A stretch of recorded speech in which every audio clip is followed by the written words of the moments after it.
Hello, আসসালামু আলাইকুম। আজকে আপনাদের বানিয়ে দেখাবো authentic red velvet cake with cream cheese frosting. তো চলেন দেখে আসি কীভাবে বানাতে হয়। তো প্রথমে আমি দুটো ডিম নিয়ে নিলাম। ডিম থেকে কুসুমগুলো আলাদা করে নেব, আলাদা একটা বাটিতে কুসুমগুলো রেখে নেব। তারপর সুন্দর করে ডিমের সাদা অংশটা বিট করে নেব। এই যে আমি সুন্দর করে বিট করে নিচ্ছি।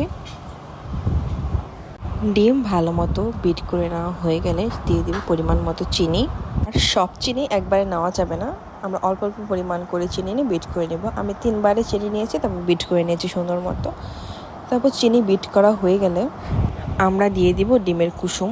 ডিমের কুসুমটা আবার সুন্দর করে বিট করে নেব। ডিমের কুসুমও কিন্তু আমি একবারে দিইনি, একটা কুসুম আগে দিয়েছি, তারপরে আরেকটা কুসুম দিয়েছি। আপনারা এভাবে বিট করে নেবেন। এটা কিন্তু ময়েস্ট কেক, স্পঞ্জ কেক না। তারপর সুন্দর মতো সব কিছু বিট করা হয়ে গেলে দিয়ে দিব পরিমাণ মতো তেল। আপনারা চাইলে বাটারও ইউজ করতে পারেন। এই তো আমি সুন্দর করে বিট করে নিচ্ছি সব কিছু। তারপর দিয়ে দিব বাটার ক্রিম। বাটার ক্রিমের রেসিপি কার কার লাগবে অবশ্যই কমেন্ট করে জানাবেন। তো বাটার ক্রিমটা দেওয়ার পর সুন্দর করে আবার বিট করে নিচ্ছি আমি। তারপর আমরা দিয়ে দেবো রেড ভেলভেট ইমালশন। এখন কিন্তু রেড ভেলভেট ইমালশন পাওয়া যায়। তো আমি দিয়ে দিচ্ছি 2 চামচ। পরিমাণ মতো আপনারা আপনাদেরটা দিয়ে নেবেন। তারপর সুন্দর করে আমাদের বিট করে নিতে হবে। দেখতেই পাচ্ছেন কি সুন্দর একটা কালার।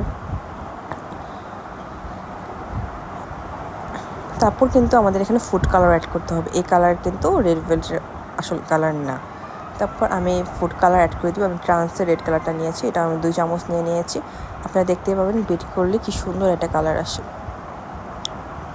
এই যে দেখেন একদম লাল টাইপের কালার আসছে। তারপর আমরা যদি আগে থেকে ছেঁকে নেওয়া ময়দা, কোকো পাউডার, বেকিং পাউডার, এটাও সুন্দর করে বিট করে নিতে হবে। চকলেট ময়েস্ট কেকে কিন্তু বিটার মেশিন ইউজ করতে হয় এগুলোর সময়।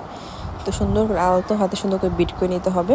এই দেখছেন আমি ভালো মতো বিট করে নিচ্ছি।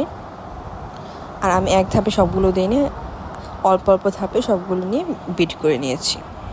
তারপর রেড ভেলভেটের মেইন যে জিনিসটা এটা দিয়ে দিচ্ছি। এটা কিন্তু সিক্রেট, এটা বলা যাবে না। কে কে জানতে চান বলেন তো? জানতে চান অবশ্যই কমেন্ট করবেন, আমি বলে দেবো।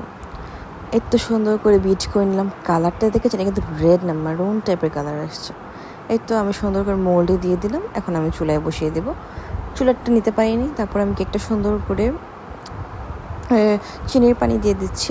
দেখতে পাচ্ছেন কালারটা, ভিডিওতে বোঝা যাচ্ছে না, বাট কালারটা ছিল একদম মেরুন টাইপের। তারপর আমি ফিলাডেলফিয়ার চিজটা নিয়ে নিচ্ছি। ফিলাডেলফিয়ার চিজ নিয়ে সুন্দর করে বিট করে নেব। এই দেখতে পাচ্ছেন আমি বিট করে নিচ্ছি। একা হাতের ভিডিও করা, তো এই জন্য সুন্দর করে ভিডিও করতে পারিনি, কিন্তু আপনারা দেখলে বুঝতে পারবেন যে আমি কীভাবে কী করছি। সুন্দর করে বিট করে নিতে হবে। তারপর দেখছেন আমি সুন্দর করে বিট করে নিচ্ছি। তারপর এখানে দিতে হবে আমাদের পরিমাণ মতো কনডেন্স মিল্ক। আমি আমার টেস্ট অনুযায়ী কনডেন্স মিল্ক দিয়ে দিয়েছি। তো এটা সুন্দর করে বিট করে নিতে হবে। কনডেন্স মিল্ক অবশ্যই ইউজ করতে হবে, চিনি এগুলো ইউজ করা যাবে না।